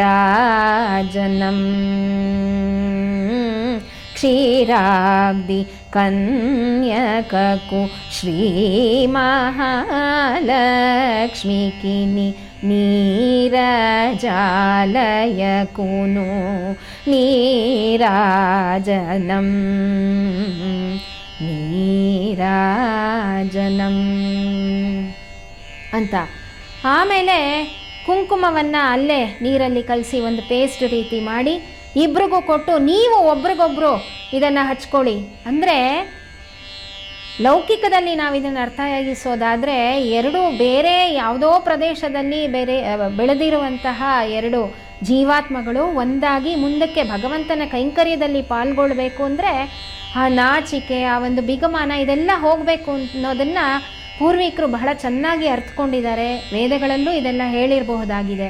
ಹಾಗಾಗಿ ಅಷ್ಟು ಜನರ ಮಧ್ಯೆ ಅವ್ರ ಕೈಗೆ ಕುಂಕುಮದ ಪೇಸ್ಟ್ ಕೊಟ್ಬಿಟ್ಟು ಒಬ್ರಿಗೊಬ್ರು ಹಚ್ಚಿ ಚೆನ್ನಾಗಿ ಡಿಸೈನ್ ಹಾಕಿ ನೋಡೋಣ ಯಾರು ಗೆಲ್ತೀರಾ ಅಂತ ಅವ್ರಿಗೆಲ್ಲ. ಏಕೆಂದರೆ ಮೊದಲಿನ ಕಾಲದಲ್ಲಿ ಇದೆಲ್ಲ ಸಣ್ಣ ಮಕ್ಕಳಿಗೆ ನಡೀತಿದ್ದಂತಹ ಮದುವೆ ಆಗಿರೋದ್ರಿಂದ ಅದನ್ನೆಲ್ಲ ಆಟ ಆಡಿಸ್ತಾಯಿದ್ರು. ಹೂವಿನ ಚೆಂಡು ಕೊಟ್ಟು ಅವ್ರ ಕೈಯಲ್ಲಿ ಆಟ ಆಡಿಸ್ತಾಯಿದ್ರು. ನೀನು ಅದನ್ನು ಬೇಗ ಹಿಡಿದ್ಬಿಟ್ರೆ ನಿನಗೆ ಇಷ್ಟು ವರಹಗಳನ್ನು ಕೊಡ್ತೀನಿ, ನೀನು ಮಾಡಿದ್ರೆ ನಿನಗೊಂದು ಚಿನ್ನದ ಉಂಗುರ ಕೊಡ್ತೀನಿ ಅಂತ ಹೇಳಿ ಇದನ್ನೆಲ್ಲ ದೊಡ್ಡವರು ಏರ್ಪಾಡು ಮಾಡಿದರು. ಅದೆಲ್ಲ ನಡೆದು ಅದಾದಮೇಲೆ ಇಬ್ಬರ ಮೇಲೂ ಪನ್ನೀರನ್ನು ಚೆಲ್ತಾರೆ, ಪ್ರೋಕ್ಷಣೆ ಮಾಡ್ತಾರೆ, ಸ್ವಲ್ಪ ತಣ್ಣಗಿರಲಿ ಅಂಥೇಳಿ. ಇವತ್ತು ನಡೀತಾ ಇರೋದು ಯಾರ ಕಲ್ಯಾಣ? ಆಂಡಾಳ್ ಕೃಷ್ಣನಿಗೆ. ಬಂದಿರೋರು ಯಾರು? ಕೃಷ್ಣನ ಸ್ನೇಹಿತರು. ಯಾರ್ಯಾರಪ್ಪ ಅಂದರೆ ಸುಧಾಮ, ವಸುಧಾಮ, ಶ್ರೀಧಾಮ, ಸುಬಲ ಅಂತ ಎಷ್ಟೋ ಜನ ಬಂದಿದ್ದಾರೆ. ಇಷ್ಟರ ತನಕ ಸುಮ್ಮನೆ ಇದ್ದರು. ಈಗ ಆ ಪನ್ನೀರು ಎರ್ಚಿದ್ದು, ಅದರ ಸುವಾಸನೆ, ಅದರ ಎರ್ಚೋದ್ರ ಶಬ್ದ ಕೇಳಿದ್ದೇ ತಡ. ಅದು ಎಲ್ಲಿದ್ರೋ ಪಿಚ್ಕಾರಿಗಳು ಹಿಡ್ಕೊಂಡು ಅರ್ಶಿಣದ ನೀರು, ಕುಂಕುಮದ ನೀರು ಈ ಎರಡನ್ನೂ ಈ ವಧುವರ ನೂತನ ದಂಪತಿಗಳು ಯಾರಿದ್ದಾರೆ ಅವ್ರ ಮೇಲೆ ಚೆಲ್ಲೋದಕ್ಕೆ ಶುರು ಮಾಡಿಬಿಟ್ರು. ಇದವರೇ ಮಾಡಿದ್ದ ಅಲ್ಲ, ಕೃಷ್ಣ ಮೊದಲೇ ಹೇಳಿರ್ತಾನೆ. ಈ ಥರ ಒಂದು ಚಾನ್ಸ್ ಸಿಕ್ಕಿದ್ದೇ ತಡ. ಭಗವಂತ ಏನು ಮಾಡ್ದ, ಆಂಡಾಳ್ ಕೈಯನ್ನು ಹಿಡ್ಕೊಂಡು ಓಡ್ತಾ ಇದ್ದಾನೆ ಅಲ್ಲಿಂದ. ಅದು ಅಲ್ಲದೆ ಅವ್ನು ಬರೋವಾಗ ಆನೆ ಮೇಲೆ ಬೇರೆ ಬಂದಿದ್ದ. ಅವಳನ್ನು ಅನಾಮತ ಎತ್ತಿ ಆನೆ ಮೇಲೆ ಕೂರಿಸ್ಕೊಂಡು ತನ್ನ ಲೋಕಕ್ಕೆ ಕರ್ಕೊಂಡು ಹೊರಟೇ ಹೋಗ್ತಾ. ಅಂದರೆ ಇದರಲ್ಲಿ ಆಂಡಾಳ್ ನಮಗೆ ಏನನ್ನು ಸೂಚಿಸ್ತಾ ಇದ್ದಾಳೆ ಅಂದರೆ, ನಾವು ದೇವಸ್ಥಾನಕ್ಕೋ ಅಥವಾ ಇನ್ನೊಂದು ಕಡೆಗೋ ಹೋಗಿ ಪ್ರಾರ್ಥನೆ ಮಾಡ್ತಾನೆ ಇರ್ತೀವಿ. 48 ದಿವಸ ಆಗತ್ತೆ ಅಥವಾ 100 ದಿವಸ ಆಗತ್ತೆ ಅಥವಾ ಎಷ್ಟೋ ದಿವಸಗಳಾದಾಗ ಏನಪ್ಪ ಇಷ್ಟೆಲ್ಲ ಪ್ರಾರ್ಥನೆ ಮಾಡಿಕೊಂಡ್ರು ನಮಗೇನು ಸರಿನೇ ಹೋಗಲಿಲ್ವಲ್ಲ ಅಂತ ಅಂದ್ಕೊಳ್ಳೋದಲ್ಲ. ನಾವು ಪ್ರಾರ್ಥನೆ ಮಾಡಿದ ಕೂಡಲೇ ಅದು ಭಗವಂತನಿಗೆ ತಲುಪಿರತ್ತೆ. ನಮ್ಮನ್ನು ಈ ಹಂತಗಳಿಂದ ಪರೀಕ್ಷೆ ಮಾಡಿ ಅದನ್ನು ಖಂಡಿತವಾಗ್ಲೂ ಆ ಕಾರ್ಯವನ್ನು ಸಿದ್ಧಿಸ್ತಾನೆ ಭಗವಂತ. ಇದೆಲ್ಲ ಅವನು ನಮಗೋಸ್ಕರ ಮಾಡುವಂತಹ ಲೀಲೆಗಳು ಅಷ್ಟೇ. ಜೀವಾತ್ಮರು ಅವನಲ್ಲಿ ಪರಮ ನಂಬಿಕೆಯನ್ನು ಬೆಳೆಸ್ಕೊಳ್ಬೇಕು ಅನ್ನೋದಕ್ಕೋಸ್ಕರ ಈ ರೀತಿ ಭಗವಂತ ಮಾಡ್ದ ಅನ್ನೋ ನಿದರ್ಶನನ ಆಂಡಾಳ್ ನಮಗೆ ತೋರಿಸ್ತಾಳೆ. ಹಂಗೆ ಅವನೋಡು ಉಡಂ ಶೆಂಡ್ರು ಅಂತಾಳೆ ಈ ಪಾಶುರದಲ್ಲಿ. ಅಂದರೆ ಕನಸಲ್ಲಿ ನಾನು ಈ ಥರ ಎಲ್ಲ ಆಗಿದೆ ಅಂತ ಅಂದ್ಕೊಂಡ ಮೇಲೆ ಇದು ನನಸಾಗದೇ ಇರತ್ತಾ? ಹಾಗಾಗಿ ಹೇ ಸಖಿ, ಪಕ್ಕದಲ್ಲಿರುವಂತಹ ಗೋಪಿಕೆಯರೆಲ್ಲ ಇದ್ದಾರಲ್ಲ, ಅವ್ರಿಗೆ ಬಂದು ಈ ಕನಸನ್ನು ಹೇಳಬೇಕಲ್ಲ. ಆವಾಗ ಅವ್ರಿಗೂ ಎಲ್ಲ ಹೇಳಿ ಉತ್ತೇಜನ ಮಾಡ್ತಾಳೆ, ನೋಡು ನೀನು ಈ ಥರ ಎಲ್ಲ ಮಾಡು, ನಿನಗೂ ಭಗವಂತ ಒಲಿತಾನೆ ಅಂತ ಹೇಳ್ತಾ ಇದ್ದಾಳೆ. ರಾಮಾಯಣದ ಸುಂದರಕಾಂಡದಲ್ಲಿ ಚಿರಂಜೀವತಿ ವೈದೇಹಿ ಯದಿ ಮಾಸಂ ಧರಿಷ್ಯತಿ ನ ಜೀವೇಯಂ ಕ್ಷಣಮಪಿ ವಿನಾ ತಾಮ್ ಅಸಿತೆ ಕ್ಷಣಂ ಅಂತ ಭಗವಂತ ಶ್ರೀರಾಮ ಹೇಳ್ತಾನೆ. ಜೀವಿತಂ ಧಾರಯಿಷ್ಯಾಮಿ ಮಾಸಂ ದಶರಥಾತ್ಮಜ ಊರ್ಧ್ವಂ ಮಾಸಾನ್ನ ಜೀವೇಯಂ ಸ್ಥೇನಾಹಂ ಬ್ರವೀಮಿತೆ ಅಂತ ಪಿರಾಟಿ ಸೀತೆ ಹೇಳ್ತಾ ಇದ್ದಾಳೆ. ಇಂತಹ ಅನ್ಯೋನ್ಯ ಭಾವದ ಒಂದು ಸಂಕೇತನೇ ಈ ಇಡೀ ದಶಕದಲ್ಲಿ ಆಂಡಾಳ್ ನಮಗೆ ತೋರಿಸ್ಕೊಟ್ಟಿದ್ದಾಳೆ. ಇನ್ನು ಈ ದಶಕದ ಮಂಗಳಾಚರಣ ಏನು? ಆಂಡಾಳ್ ಅಯ್ಯೋ ನಿಜ ಸರಿ, ಆದರೆ ಸಾಕಿದವ್ರು ಯಾರು? ಪೆರಿಯಾಳ್ವಾರ್, ವಿಷ್ಣು ಚಿತ್ತರು. ಅವರು ತಿರುಮೊಳಿನಲ್ಲಿ ಏನು ಹೇಳಿದ್ದಾರೆ? ಮಾಯನ್ ಮಣಿವಣ್ಣನ್ ತಾಳ್ಪಣಿಯುಂ ಮಕ್ಕಳೈ ಪೆಟ್ರುವಾರ್ಗಳೇ ಅಂತ. ಮತ್ತು ಇವಳು ಹಾಗೆ ತಾನೇ ಹೇಳಬೇಕು. ಹಾಗಾಗಿ ಫಲಶ್ರುತಿಯಲ್ಲಿ ನನ್ನ ಹಾಗೆ ಇರುವಂತಹ ಕುಮಾರಿಯರು ಈ ನಾಚಿಯಾರ್ ತಿರುಮೊಳಿ ಅನುಸಂಧಾನ ಮಾಡಿದ್ರೆ ಅದರಲ್ಲೂ ಈ 10 ಪಾಶುರಗಳನ್ನು ಅರ್ಥ ತಿಳ್ಕೊಂಡು ನೀವು ಅದನ್ನು ಕನಸು ಕಂಡಿದ್ದೆ ಆದರೆ ನನ್ನ ಹಾಗೆ ಸುಂದರನಾದ ಗಂಡ ನಿಮಗೆ ಸಿಕ್ಕೇ ಸಿಗ್ತಾನೆ. ಹಾಗಾದರೆ ಮದುವೆ ಆಗಿರೋ ಹೆಂಗಸ್ರು ಯಾಕೆ ನಾಚಿಯಾರ್ ತಿರುಮೊಳಿ ಪಾರಾಯಣ ಮಾಡಬೇಕು? ಅದಕ್ಕೂ ಉತ್ತರ ಹೇಳ್ತಾಳೆ. ನನ್ನ ಹಾಗೆ ಭಗವಂತನ ಪರವಾಗಿ ತೀವ್ರವಾದ ಭಕ್ತಿ ಪ್ರೇಮ ಇರುವಂತಹ ಸಾತ್ವಿಕ ರೂಪರಾದಂತಹ 10 ಹಲವು ಮಕ್ಕಳು ಮುಂದೆ ಅವರು ಭಗವಂತನ ಕೈಂಕರ್ಯದಲ್ಲಿ ಪಾಲ್ಗೊಳ್ಬೇಕಲ್ಲ, ಹಾಗಾಗಿ ಅಂತಹ ಮಕ್ಕಳು ನಿಮಗೆ ದೊರಕುತ್ತಾರೆ. ಹಾಗಾದರೆ ಈ ಕನಸು ಅನ್ನೋ ವಿಷಯ ಬಂದಾಗ ಏನು? ಆಂಡಾಳ್ ಅಲ್ಗಾರಿದಮ್ ಬರೆದು ಫ್ಲೋ ಚಾರ್ಟ್ ಬರೆದು ಅದನ್ನೆಲ್ಲ ಪ್ರೋಗ್ರಾಮ್ ಮಾಡಿ ಅಥವಾ ಈಗಿನ ಕಾಲಕ್ಕೆ ತಕ್ಕ ಹಾಗೆ ಎಯಲ್ಲಿ ಸರಿಯಾದಂತಹ ಪ್ರಾಂಪ್ಟ್ ಕೊಟ್ಟು ಇದನ್ನೆಲ್ಲ ಬರದ್ಲ ಅಂದರೆ ಇಲ್ಲ. ಇದರಲ್ಲಿ ಇವೆಂಟ್ ಮ್ಯಾನೇಜ್ಮೆಂಟ್ ಕೂಡ ಇಲ್ಲ. ಇದೆಲ್ಲ ನನ್ನಿಂದ ಯಾಕೆ ಸಾಧ್ಯ ಆಯ್ತಪ್ಪ ಅಂದರೆ ನಾನು ವಿಷ್ಣು ಚಿತ್ತರ ಮಗಳು. ಪಟ್ಟರ್ ಬಿರಾನ್ ಕೋದೆ ಶೊನ್ನ. ವಿಷ್ಣು ಚಿತ್ತರ್ ಯಾರು? ಶ್ರೀವಳ್ಳಿ ಪುತ್ತೂರಲ್ಲಿ ಜನಗಳ ಒಂದು ನಂಬಿಕೆ ಏನಪ್ಪ ಅಂದರೆ ಅವರಿದ್ದಂತಹ ಕಾಲಕ್ಕೆ ಅವರು ಅರ್ಥ ಇಲ್ಲದೆ ಯಾವುದನ್ನು ಹೇಳೋದು ಇಲ್ಲ, ಮಾಡೋದು ಇಲ್ಲ.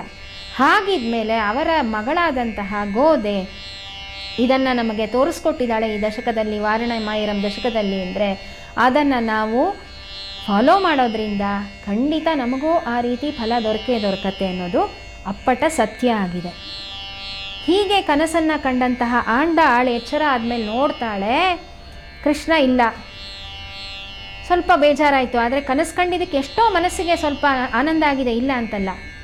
ಮಾರನೇ ದಿವಸನೂ ನನಗೆ ಈ ಥರ ಕನಸು ಬೀಳತ್ತೆ, ಕೃಷ್ಣ ಬರ್ತಾನೆ ಅಂತ ತನಗೆ ತಾನೇ ಸಮಾಧಾನ ಮಾಡಿಕೊಂಡು ಮಾರನೇ ದಿವಸ ಮಲ್ಕೋತಾಳೆ. ಹೇಳ್ತಾಳೆ ಕನಸು ಬಿದ್ದಿರಲ್ಲ.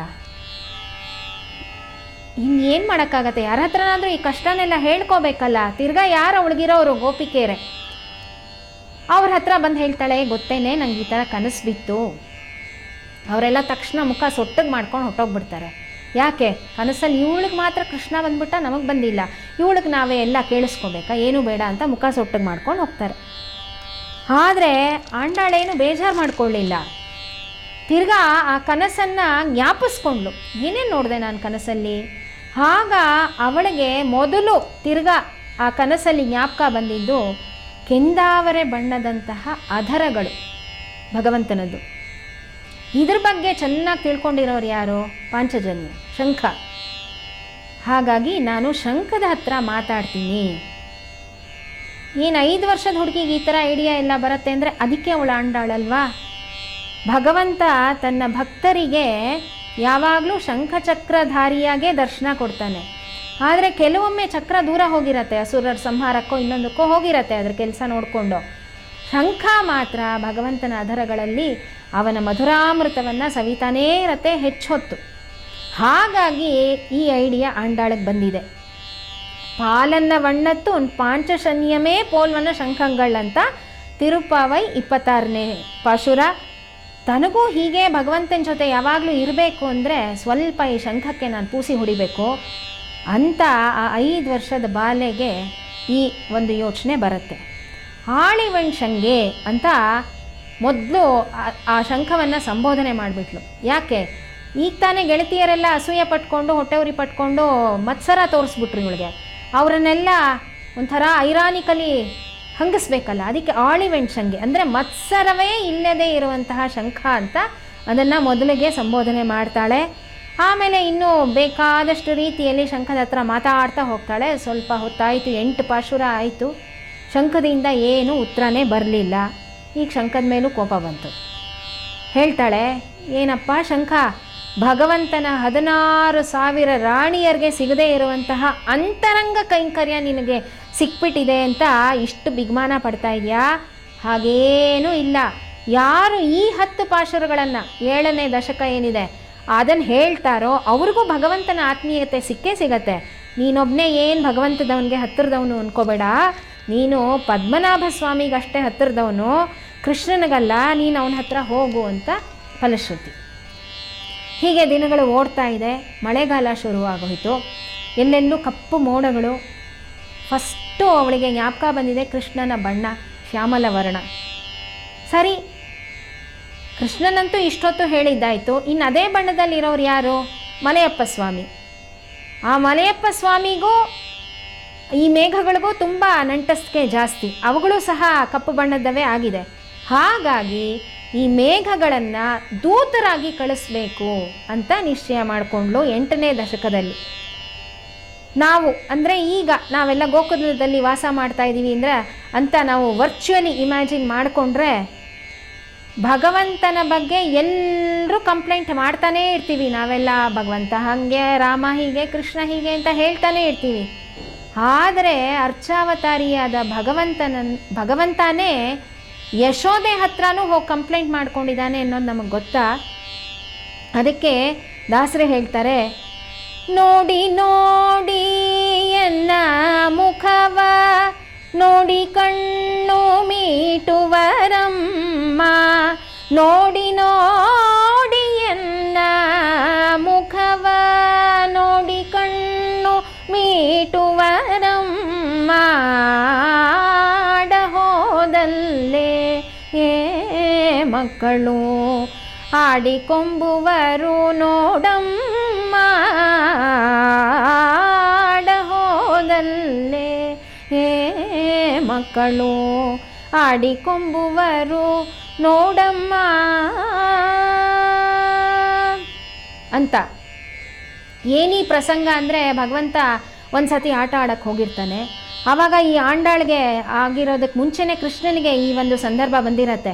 ಯಾಕೋ ಯಾವುದೋ ಒಂದು ವಿಷಯಕ್ಕೆ ಅವನ ಸ್ನೇಹಿತರೆಲ್ಲ ಹೀಗೆ ಕಣ್ಣಲ್ಲಿ ಓರೆಗಣ್ಣಲ್ಲಿ ನೋಡಿದ್ಯಾ ಬಂದ, ಕಪ್ಪಗಿರೋನು ಬಂದ ಅಂತ ಆಡ್ಕೊಂಡಿರ್ತಾರೆ. ಆವಾಗ ಭಗವಂತ ಸಹ ತಾಯಿ ಯಶೋದೆ ಹತ್ರ ಹೋಗಿ ಇದನ್ನು ನೊಂದ್ಕೊಂಡಿರ್ತಾನೆ.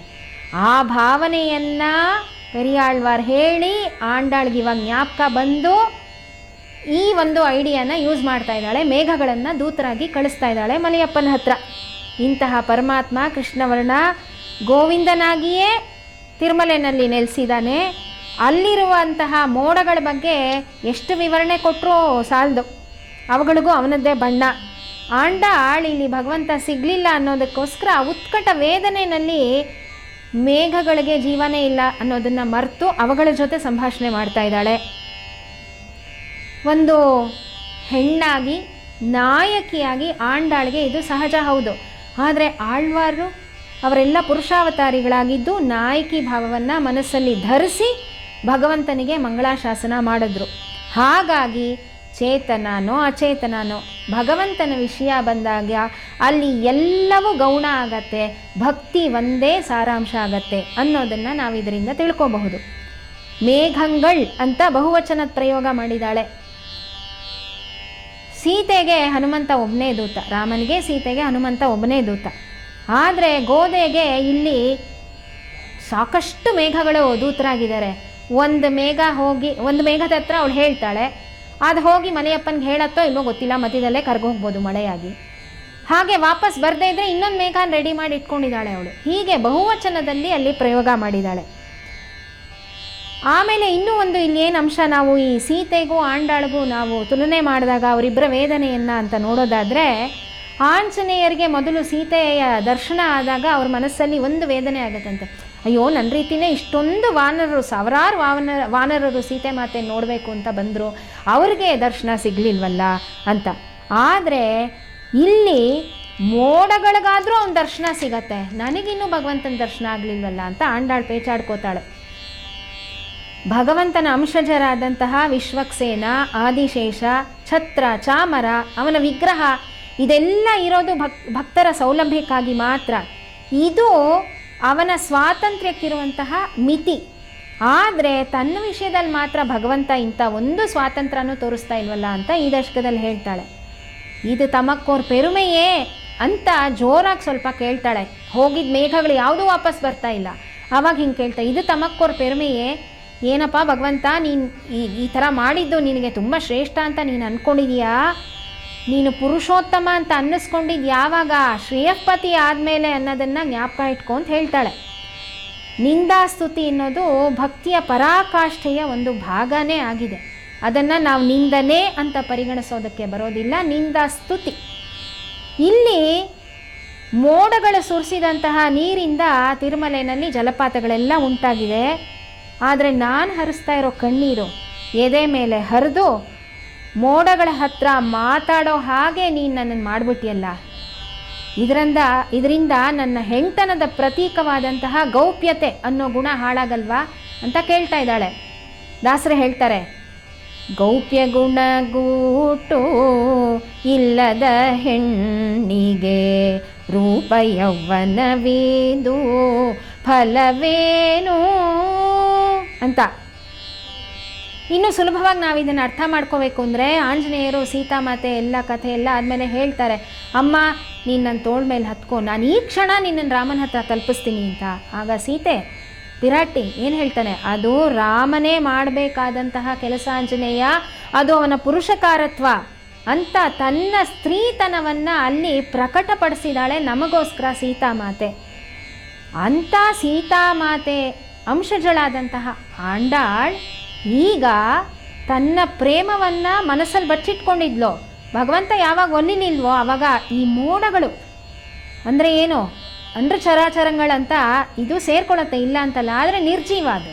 ಅದರ ಹತ್ರ ನಾನು ಹೇಳ್ಕೊಳ್ಳೋ ಹಾಗೆ ನನ್ನನ್ನು ನೀನು ಮಾಡಿಬಿಟ್ಟಿಯಲ್ಲ ಭಗವಂತ ಅಂತ ಈ 10 ಪಾಶುರಗಳನ್ನು ಮನಸಾರೆ ಹಾಡಿ ತಿರುವೇಂಗಡಮುಡೆಯ ನಿತ್ಯ ಕೈಂಕರ್ಯ ಮಾಡಬೇಕು ಅಂತ ಯಾರ್ಯಾರಿಗೆ ಆಸೆ ಇದೆಯೋ ಅವರು ಈ 10 ಶ್ಲೋಕಗಳನ್ನು ಹಾಡಿದ್ರೆ ಅದು ದೊರಕೋದ್ರಲ್ಲಿ ಅನುಮಾನನೇ ಇಲ್ಲ ಅಂತ ಆಂಡಾಳ್ ನಮಗಿಲ್ಲಿ ತೋರಿಸ್ಕೊಟ್ಟಿದ್ದಾಳೆ.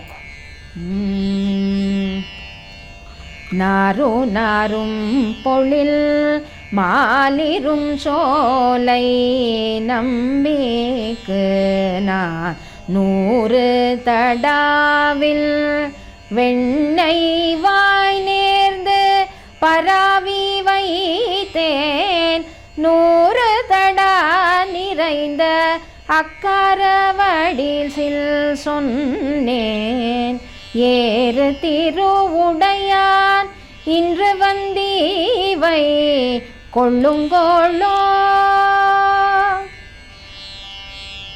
ಅಳಹರ್ ಕೋವಿಲ್ ಅನ್ನುವಂತಹ ದಿವ್ಯ ದೇಶ ಮಧುರೆಯಿಂದ ಸುಮಾರು 20 ಕಿಲೋಮೀಟರ್ ದೂರ ಇರುವಂತಹ ದಿವ್ಯ ದೇಶ.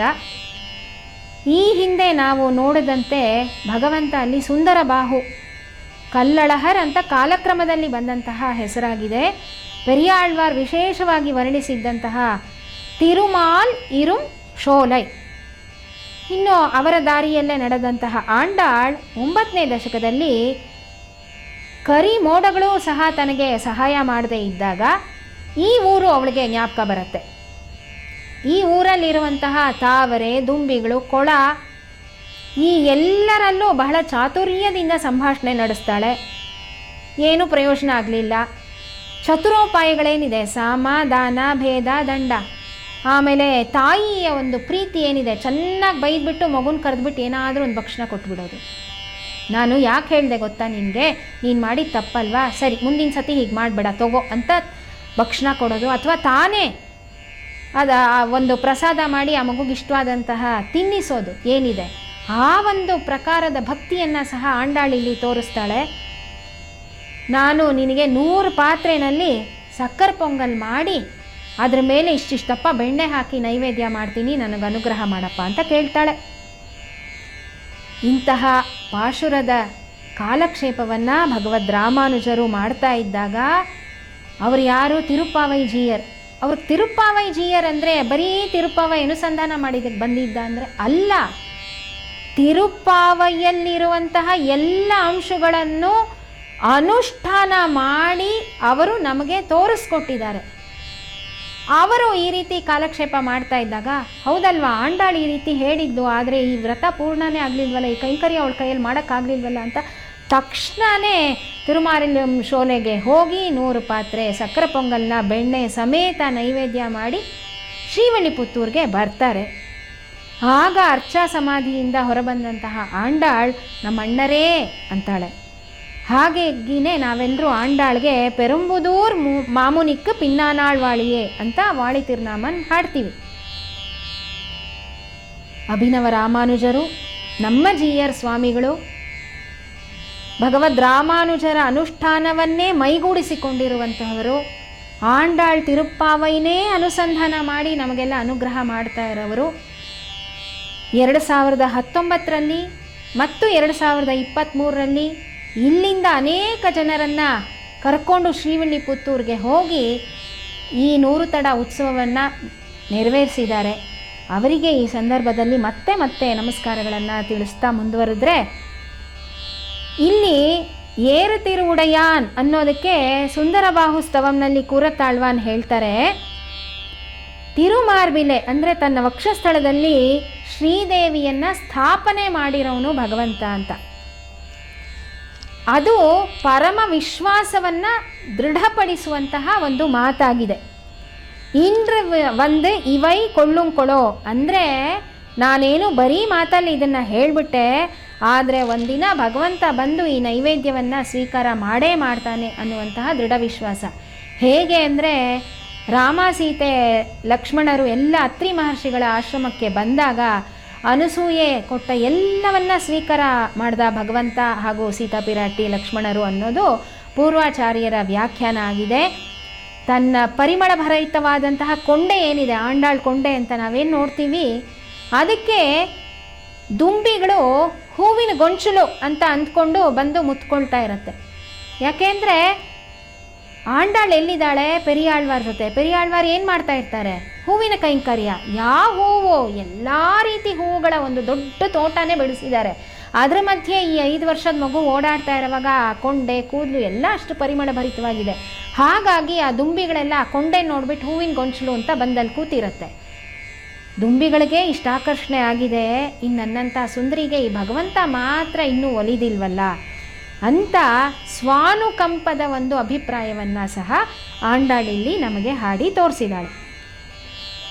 ನಾಯಕ ನಾಯಕಿಯರ ಸಂಭಾಷಣೆಯಲ್ಲಿ ಪ್ರಕೃತಿ, ಅದರಲ್ಲಿರುವಂತಹ ಚರಾಚರ ವಸ್ತುಗಳ ವಿವರಣೆ, ಅದರಿಂದ ಸಹಾಯ ಪಡೆಯೋದು ಅನ್ನೋದು ಅವಿಭಾಜ್ಯ ಅಂಗ.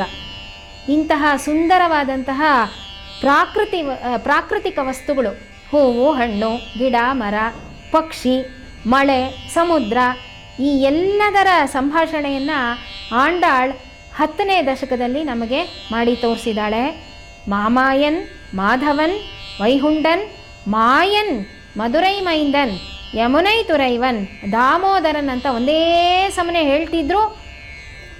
ಕಣ್ಣಂಚಿಂದ, ಓರೆ ಕಣ್ಣಿಂದನೂ ನನ್ನನ್ನು ನೋಡದೆ ಓಡ್ಬಿಟ್ನಲ್ಲ ಕೃಷ್ಣ, ಅದಕ್ಕೆ ಇಂತಹ ಚರಾಚರ ವಸ್ತುಗಳ ಹೆಸರಿನ ಜೊತೆ ಮಾತಾಡ್ತಿದ್ದೀನಿ ಅಂತ ಇಲ್ಲಿ ಸ್ವಲ್ಪ ಅಸೂಯೆ, ಭಗವಂತನಿಗೆ ಅಸೂಯೆ ಬರೋ ರೀತಿ ಹೇಳ್ತಾ ಇದ್ದಾಳೆ. ಮಳೆಗಾಲ ಮುಗೀತು. ಸುಂದರವಾಗಿ ಅರಳಿರುವಂತಹ ಹೂಗಳಲ್ಲಿ ಭಗವಂತನ ಸೌಂದರ್ಯನೇ ಅವಳಿಗೆ ಕಾಣಿಸ್ತಾ ಇದೆ.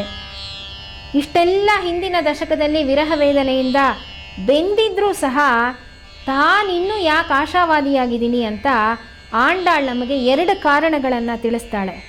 ಒಂದು, ಭಗವಂತನೇ ಹೇಳಿದ್ದಾನೆ, ಮಿತ್ರಭಾವೇನ ಸಂಪ್ರಾಪ್ತಂ ನ ತ್ಯಜೇಯಂ ಕದಾಚನ ದೋಷೋ ಯದ್ಯಪಿ ತಸ್ಯ ಸ್ಯಾತ್ ಸತಾಂ ಏತನ್ ಅಗರ್ಹಿತಂ ಅಂತ.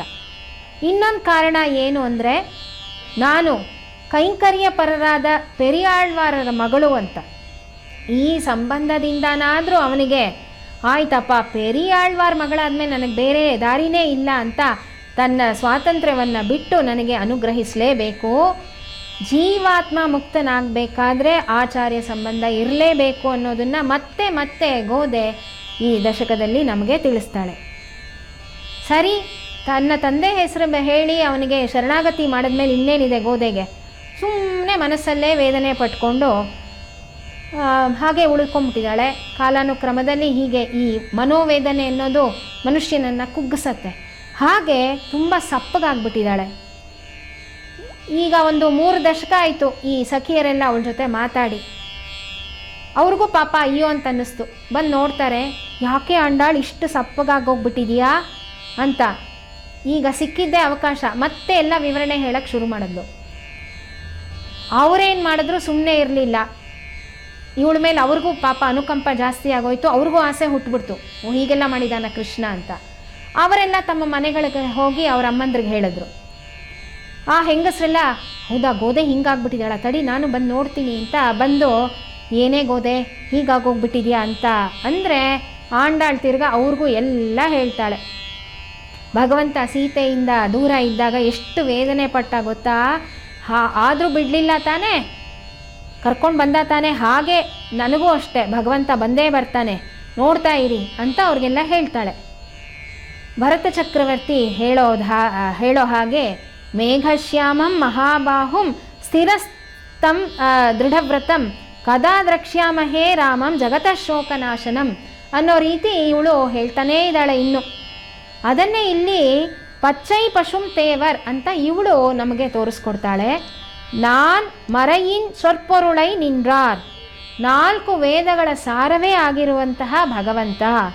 ಎನ್ ಮೆಯ್ಯರ್ ಪೊರುಳುಂ ಕೊಂಡಾರೆ, ನನ್ನ ಆತ್ಮ ಶರೀರ ಎಲ್ಲ ಅವನದ್ದೇ ಆಗಿದೆ, ಅದನ್ನು ತನ್ನ ಕೈಯಲ್ಲಿ ಇಟ್ಕೊಂಡಿದ್ದಾನೆ.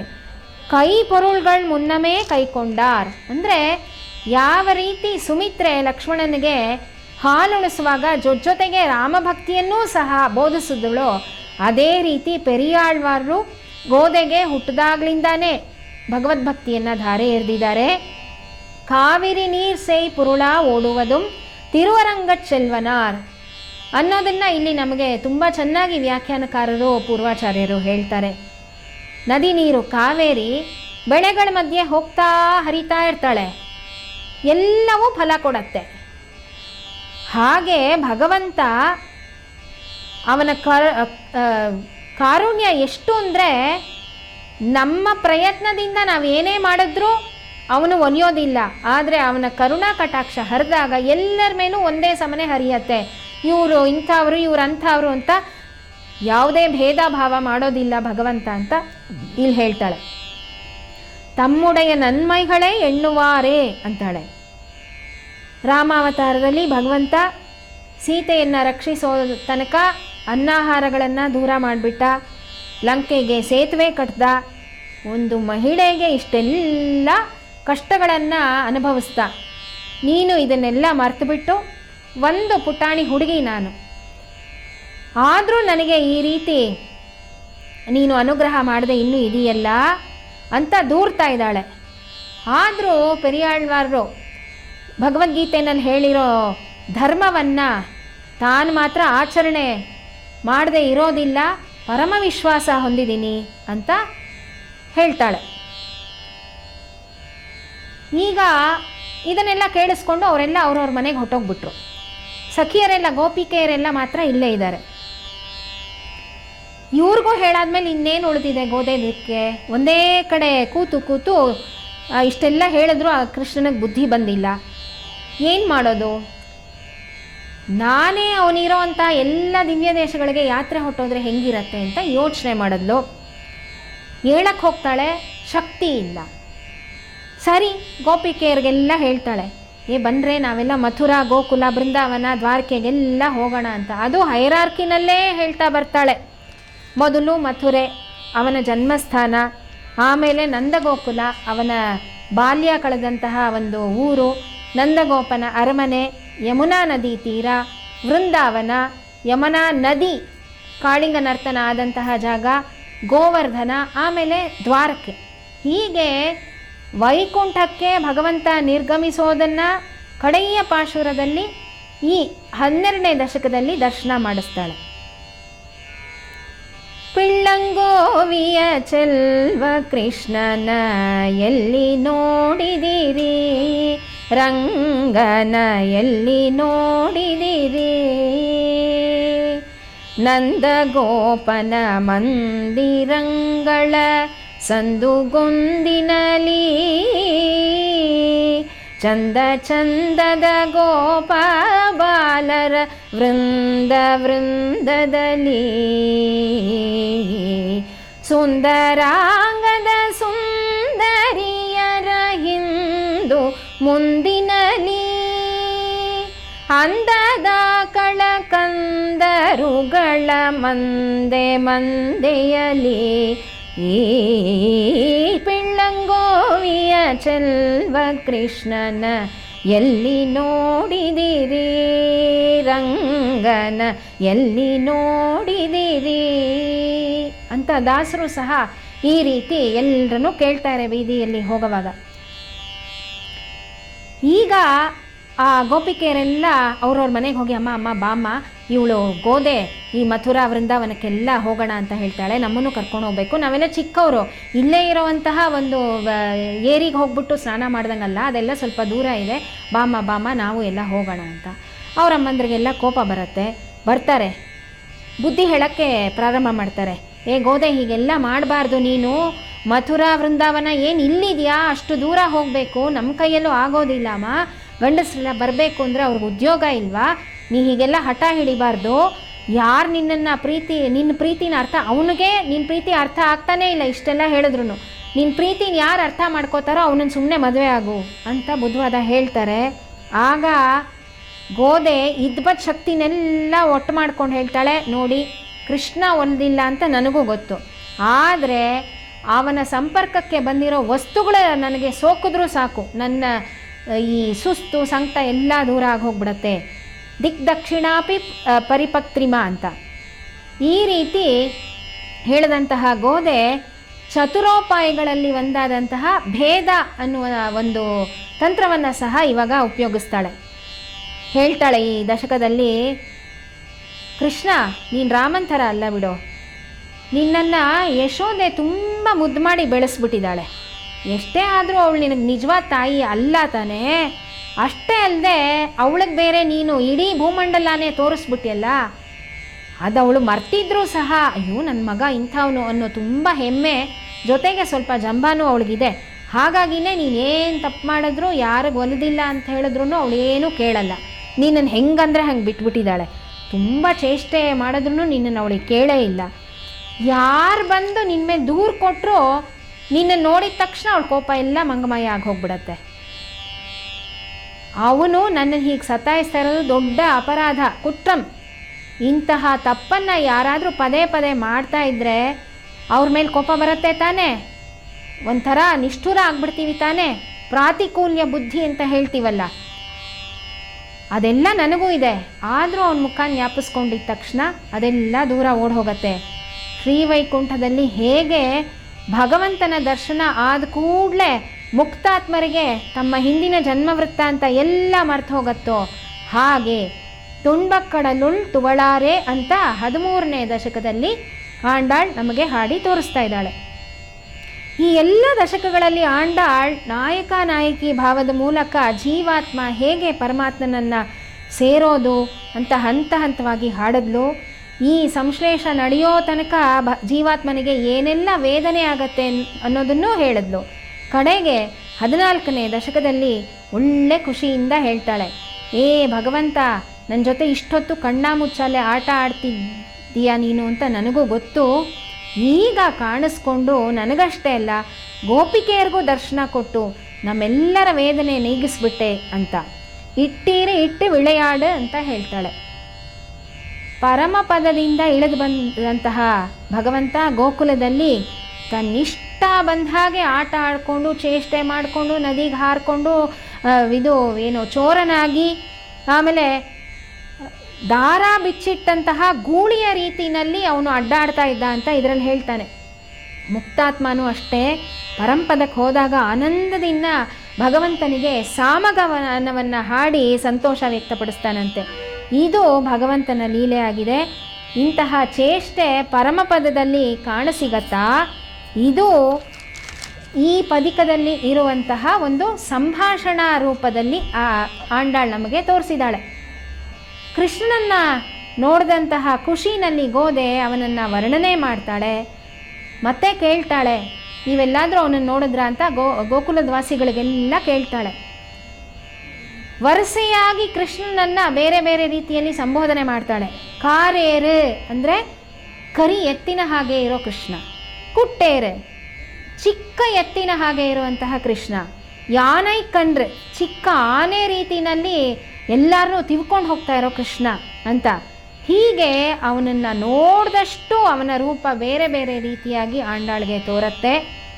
ತನ್ನ ಕೈ ಶಾರ್ಗಂ ಅದುವೇ ಪೋಲ್ ಪುರುವ ವಟ್ಟಂ ಅಳಹಿಯ ಅಂದರೆ ಅವನು ಒಂದು ಕೈಯಲ್ಲಿ ಬಾಣವನ್ನು ಹಿಡ್ಕೊಂಡು ವೈರಿಗಳಿಗೆ ಹೆದರಿಸಿದ್ರೆ 2 ಬಾಣಗಳ ರೀತಿ ಇರುವಂತಹ ಅವನ ಕಣ್ಣಿನ ಮೇಲಿರುವಂತಹ ಹುಬ್ಬುಗಳು ಅವನನ್ನು ಪ್ರೀತಿಸುವವರನ್ನೆಲ್ಲ ವಶ ಮಾಡ್ಕೊಂಡ್ಬಿಡತ್ತೆ.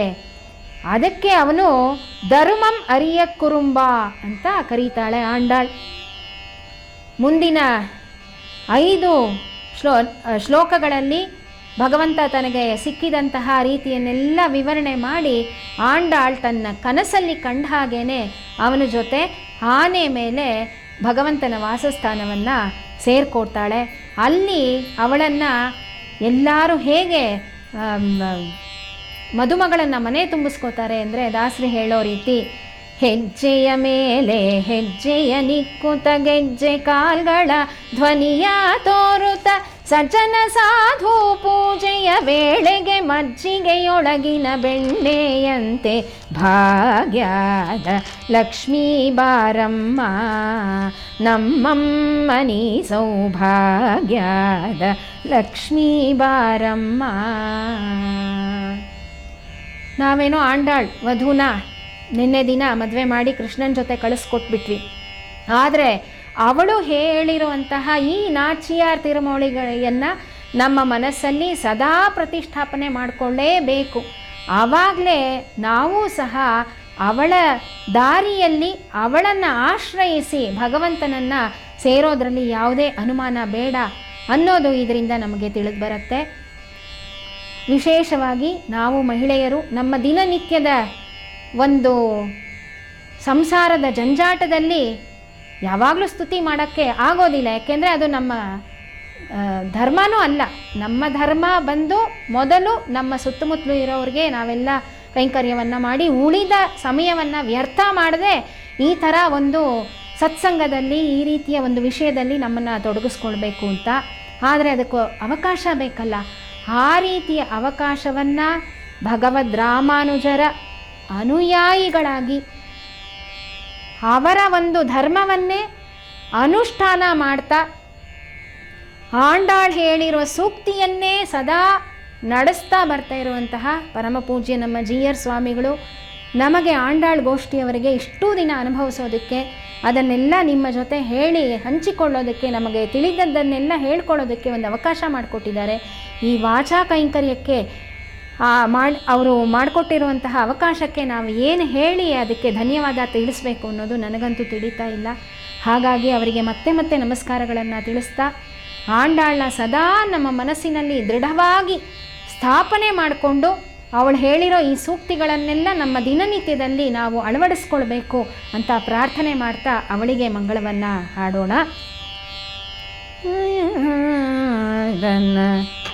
கமலமுடன் வில்லி புத்தூர் விளங்க வந்தாழ்வாழியே கார்னார் நற்றுள்ளாய் காணத்தவ தரித்தாழ்வாழியே விமலமாம் திருவாடி பூரத்தாழ்வாழியே விஷ்ணு சித்தன் வளர்த்தெடுத்த இளங்கிளையாழ்வாழியே அமல திருப்பாவை ஐயாரளித்தருள்வாழ்வாழியே ஆக 105 மூன்றுரைத்தாழ்வாழியே அமுதனாமரங்கனுக்கே மாலையிட்டாழ்வாழியே ஆண்டாளின் இடைகள் அனவரத்தம் வாழியே கோதை பிறந்த ஊர் கோவிந்தன் வாழுமோர் சோதி மணிமாடம் தோன்றுமோர் நீதியால் நல்ல பக்தர் வாழுமோர் நான் மறைகளை ஓதுமோர் வில்லிபுத்தூர் ஆடிக்கோனூர் ஆண்டாள் திருவடிகளே சரணம். பகவத் ராமானுஜர் திருவடிகளே சரணம். பற்பமென திகழ் பைங்கழலும் தன் பல்லவமே விரலும் பற்பமென திகழ் பைங்கழலும் தன் பல்லவமே விரலும் பாவனமாகிய பைந்துவராடை பதிந்த மருங்கழகோ பாவனமாகிய பைந்துவராடை பதிந்த மருங்கழகும் முப்புரி நூலோடு முன் கையில் ஏந்திய முக்கோல் தன்னழகும் எப்பொழுதும் யதிராசன் வடிவழகு என் இதய துள்ளதால் இல்லை எனக்கெதிர் இல்லை எனக்கெதிர் இல்லை எனக்கெதிரே இல்லை எனக்கெதிர் இல்லை எனக்கெதிர் இல்லை எனக்கெதிரே இல்லை எனக்கெதிரே இல்லை எனக்கெதிரே இல்லை எனக்கெதிரே